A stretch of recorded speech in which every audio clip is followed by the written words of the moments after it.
Hello and welcome. My name is Joe Jotkowitz. I am with the Executive Advisory, and welcome to our monthly webinar series.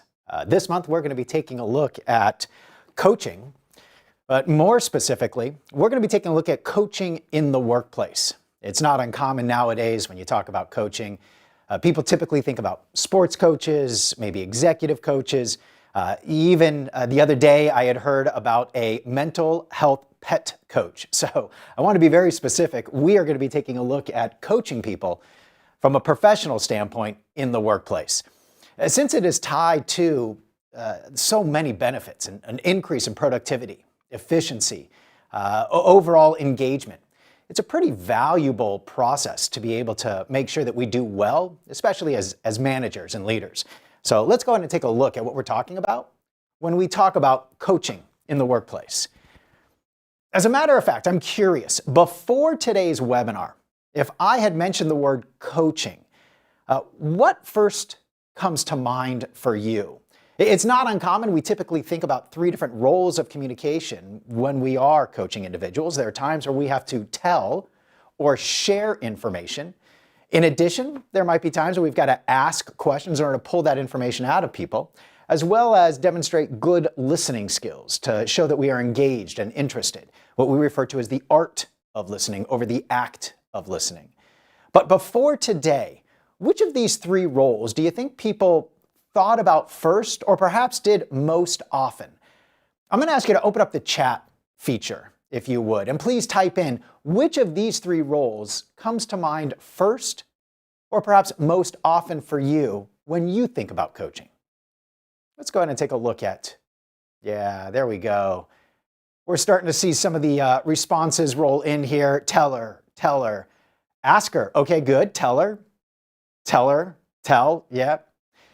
Yeah, so it's probably no surprise that typically when I talk about coaching, it's not uncommon. People do think, well, I've got to tell you what's going on. I've got to talk to you, tell you about your performance. I've got to tell you what is working and perhaps what's not working. Well, over the next 30 minutes or so, what we're going to take a look at is a slightly different approach, where candidly, we tend to ask and listen just a little bit more. The whole idea here is to try and create a little bit more interaction or engagement, if you will. Why is that? Well, when you take a look at the definition of coaching, this is the way that we generally define it. Coaching is an interactive process of helping others reach their goals. It involves unlocking a person's potential to maximize their performance. As you take a look at this coaching definition, I am curious, which aspects stand out most to you?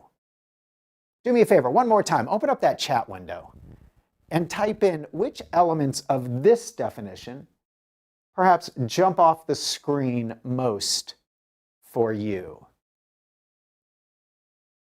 All right, we got a couple of people here. Yeah, so I'm seeing the word interactive from a few folks.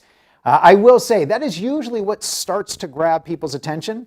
Once again, just reinforcing the idea that coaching really is a conversation. This is not me dictating direction, instruction, or even corrective action. What else? Yeah, there we go. There's a number of comments around unlocking as well, unlocking potential.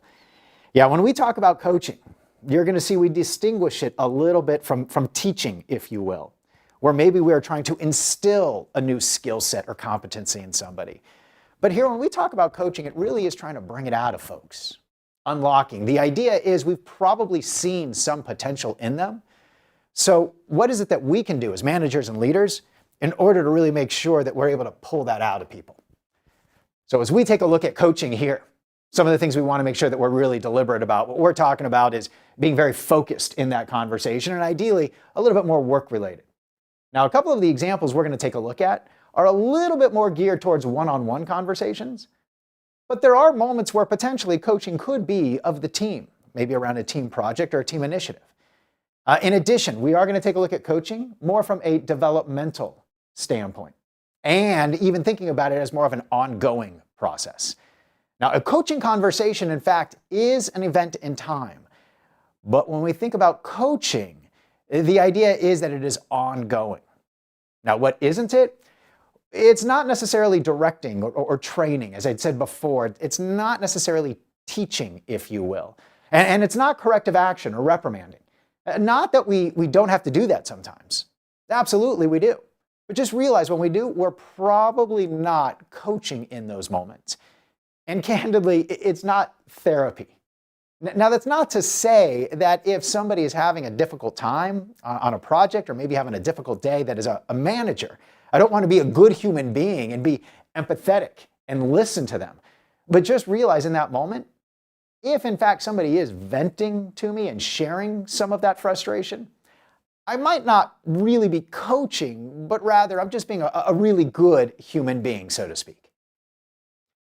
In addition, sometimes I do hear some distinction around the difference between feedback and coaching. So we thought we'd take a look at that. Now, when we talk about feedback generally, what we find is that we're looking at behaviors or things that have happened in the past, hence the term feedback, what's happened previously. Whereas when we talk about coaching, you're going to see us take a look at things more future-oriented. In addition, when we talk about feedback, it can feel a little bit more reactive to something that's happened. Whereas coaching, ideally, is going to come across a little bit more proactive, thinking ahead, if you will. When we talk about feedback, it's not uncommon. We think about a little bit more of that one-way communication. I've got to share with you what I saw. Whereas with coaching, as we've already started to state, it's a little bit more two-way. So when feedback discussions occur, I might be in that role of teller just a little bit more. Whereas we take a look at a coaching role, you're going to see us really focus more on that role of asker and listener. And lastly, when we talk about feedback, usually what we're trying to do is redirect or reinforce behavior. I liken feedback to a professional GPS system that tells us either we're on the right road or perhaps we made a mistake and we've got to course correct. Whereas with coaching, it really is more developmental.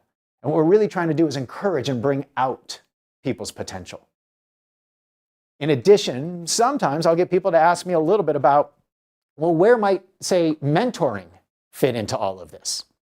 And so if we think about these three different situations, feedback, coaching, and mentoring, there definitely is some linkage between them. And it's not uncommon. We might use some of them interchangeably.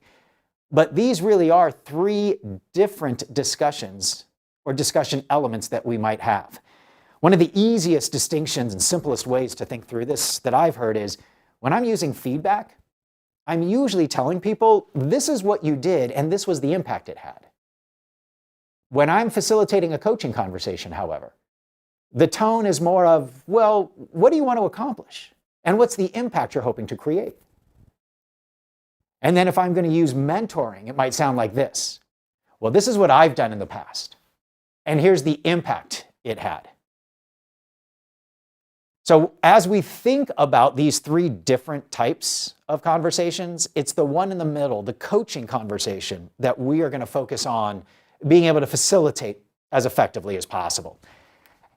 And there are a couple of different types of coaching conversations that we might see in the workplace. And we're going to take a look at both of those. Frameworks and tools in order to facilitate both types of discussions. The first is when I might be coaching an individual or maybe even a team around some sort of work review. This could be a project, this could be an initiative, but ideally what I'm trying to do is get people to see the performance they demonstrated, the impact it had, and how they can continue to improve on that. The second type of coaching conversation that we're going to dive into is more around professional growth and development. It's not uncommon at the beginning of the year. We might get business goals focused on improved efficiency or efficacy. Maybe we've got sales goals we've got to hit. Maybe there's certain business goals that ideally are going to be tied to the strategy of the organization. In addition, we'll probably get some conversation at the beginning of the year around professional development goals. Maybe one of the goals might be around being more open or receptive. Perhaps it's around focusing on executive presence. These would fit a little bit more in this type of a discussion. So we're going to take a look at ways in which we can facilitate both of these in as effective a manner as possible. And the first one we're going to take a look at is Trek. This is that tool, that framework that we can use around coaching when we're trying to focus and improve work performance. There's 4 components to it. TREK stands for tee it up, reinforce the stuff that's working, explore the items that could be better, and then K, keep it going. And here's how the framework starts to look. The recommendation here is to first tee up your conversation with a little bit of direction, rather than entering a conversation with, hey, how's it going? So, what's up? Rather, direct that discussion a little bit more by saying something along the lines of, hey, I wanted to touch base with you on. I was hoping that we could take a few minutes and review. Fill in the blank. It helps to direct and guide the discussion to something a little bit more tangible. Then, the next step is to reinforce. Reinforce what seems to be working well. Now, it's not uncommon. A lot of the times I will hear people think about coaching and first trying to address those items that aren't working. Our recommendation here, though, first is to begin by taking a look at asking people what's working well. As a matter of fact, I'll pause here for a second and I'll ask you, why do you think that is? Why would I stand up in front here and say, let's go ahead and take a look at what's working well when we're talking about a coaching conversation? Don't most of the time we're trying to improve performance when we're taking a look at coaching? Why don't we go ahead and immediately address that? So go ahead and type in the chat, why do you think the recommendation here is to begin with, so what's working well? Okay, starting to get some answers in here.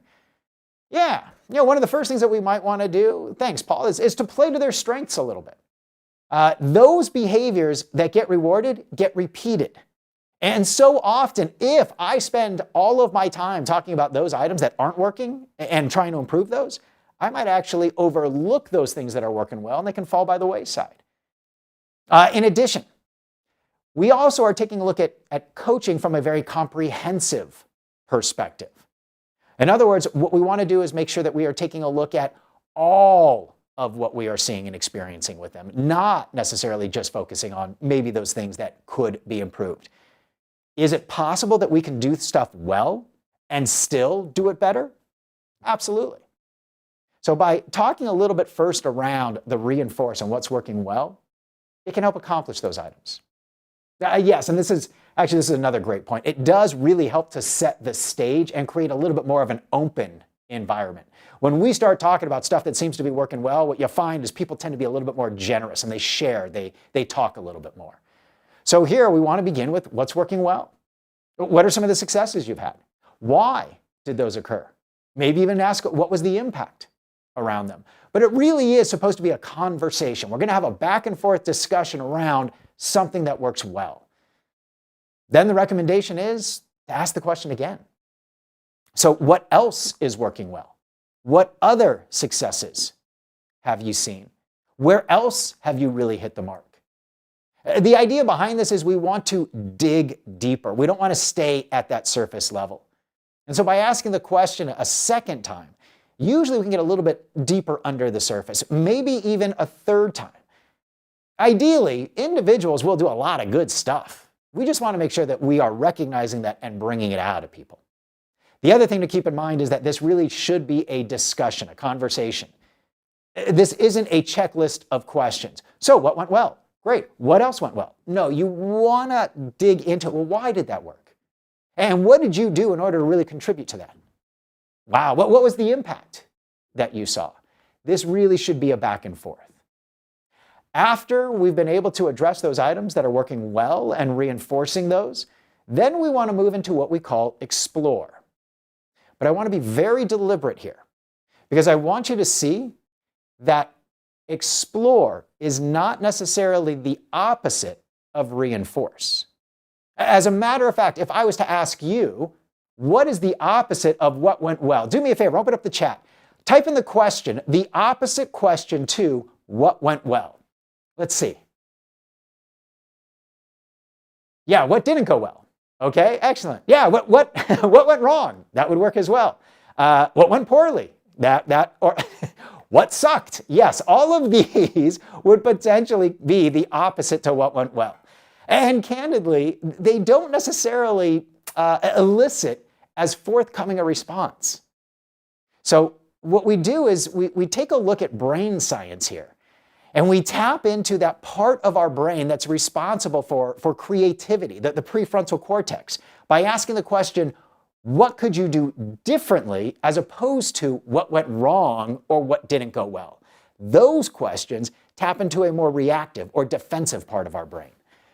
But when we're coaching people, we really want to take a look at moving forward. We want to be proactive. So what do you see yourself doing differently? What improvements could you make on this?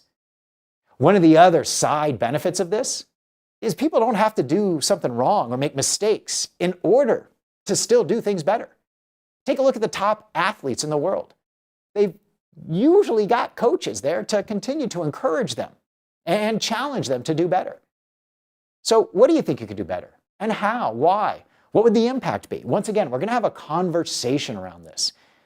And then in a similar fashion to over here, the recommendation is to ask it a second time as well. So what else went well? Where else do you see yourself really being able to get better at this? And we want to dig and have that discussion. So we've teed it up. I wanted to talk to you about, first, discussing some of the things that are going well and what else is going well. Then moving into what might be some things to do better, what can you improve on, and what else can you improve on. And then we are going to finish up this conversation by thinking about how we keep it going. And in here, there are two key steps. We summarize, and then we start to take a look at when we're going to follow up. So to summarize, I'm going to first reiterate, here are a couple of things that really seem to work well. I look forward to continuing to see those from you. Moving into our next project cycle, into our next Scrum, here are a couple of things that you mentioned you might be able to do a little bit differently, maybe a little bit better. As a matter of fact, please let me know how I can continue to help support you on that. I look forward to seeing some of this from you. What do you say we follow up on this in so often? Now I am having a coaching conversation where I'm really just guiding the discussion. Is it possible that I could, in fact, implement maybe some instances of feedback throughout here? Sure. I might be able to share a little bit of feedback in here or in here. Maybe the individual that I'm working with didn't necessarily see all the stuff that I saw that went well. So I could definitely provide them feedback in here. Or perhaps maybe they didn't see some of the stuff that they could improve on. I could absolutely offer some feedback, maybe even make some suggestion. But as a roadmap, you will see generally this framework takes a look at the use of questions and reflective listening in order to pull this out of people. As a matter of fact, as I saw in the chat, I think Ted, that was you, it was really being able to understand whether or not they are also able to self-assess their performance. As a manager, as a leader, this can give us a lot of insight on how we want to guide them moving forward. Another way in which we can coach and guide people is around professional development conversations. And the tool that we're going to take a look at here is called Grow. Now, it's not uncommon at the beginning of the year, we might get goals for ourselves, maybe even for our team. Business goals around increasing market share, maybe increasing efficiency or productivity, perhaps starting to take a look at new sales channels. All of these might be goals, organizational business goals. But in addition, we also might be asked to provide or discuss professional development goals. Maybe I want to learn how to be more open and receptive to difficult feedback. That could be a developmental goal for me. Or maybe I want to work on my executive presence. And so this framework might be a good one to use in order to help guide that conversation. Grow, also known as T-Grow in some circles. I believe it was Google that I think originally readapted the Grow model into T-Grow. All they added was the step that you saw in the previous model, the tee it up and introduce the conversation. But Grow was originally developed by Sir John Whitmore back in the 1980s. He was an executive coach, and he used this as a guide for the conversation. Grow stands for goal, reality, options, and way forward, or sometimes the willingness to move forward. So first, the recommendation here is to begin your questioning by asking people, what is it that they want to accomplish? What's the ultimate goal they are after? What is it they're trying to achieve? Why is that? What's the impact they're hoping to create? Once again, it should be a conversation, not just feel like I'm going down a checklist of questions. Once I start to talk a little bit about the goal and we're able to get clarity on what that would look and sound like, why it's important, the impact it would have, then I'm going to move into the reality of the situation. What's currently going on? What are some of the challenges you currently face in trying to achieve this? What are some of the opportunities you see in front of you? Well, why is that? Once again, this should be a conversation, a discussion back and forth. Once we've started to understand the reality of the situation, then we move into now an exploration. So based on what's currently going on, what options do you see yourself having? What might be a couple of steps you could take in order to move forward towards this goal? As a matter of fact, what resources do you need from me in order to help you get there? Here, what we're trying to do is help our people understand all the different avenues at their disposal, and perhaps even encourage them to start thinking about what the next step is, because that's the last step in the conversation, the way forward.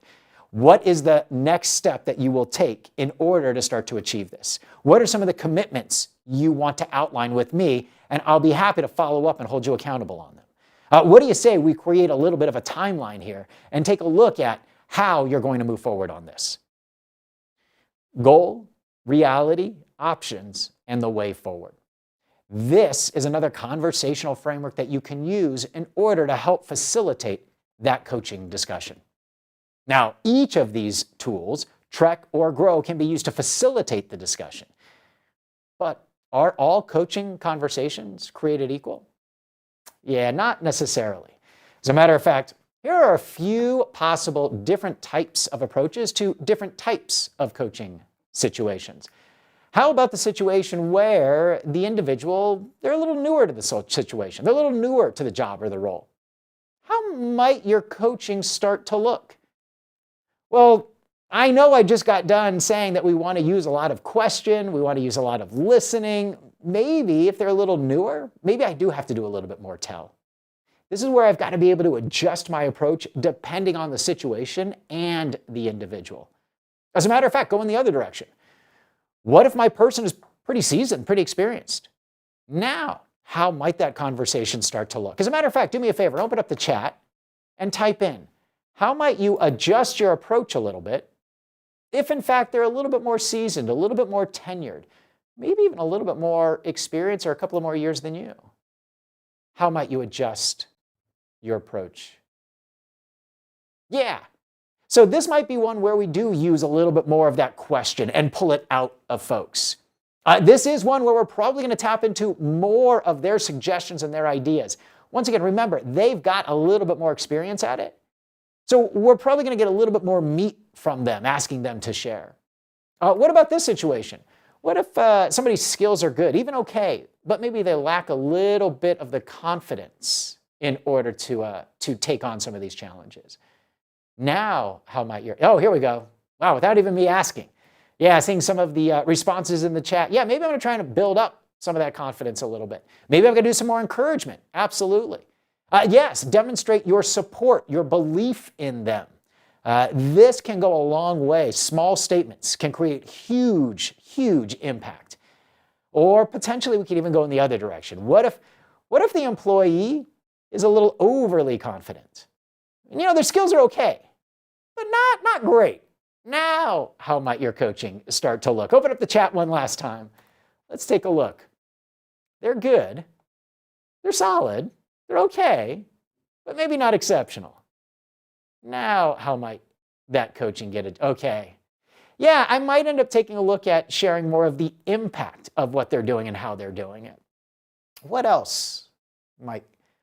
Okay.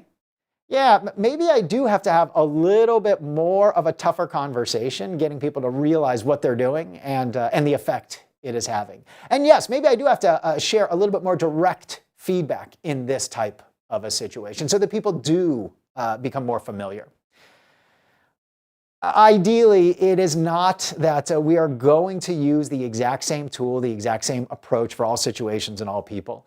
But hopefully, we've got enough here where we've got a clear understanding of what coaching is, what it isn't, including a couple of approaches, either Trek or Grow, on how to address it, and even understanding that we might need to adjust, finesse, refine our style a little bit depending on the situation. As I'd mentioned, my name is Joe Jotkowitz. I'm with the Executive Advisory. We get to do training and development, executive coaching, organizational development, professional development of many different varieties all over the world with a lot of different types of companies. Please feel free to reach out to us if we can be of any help, and follow us on our socials.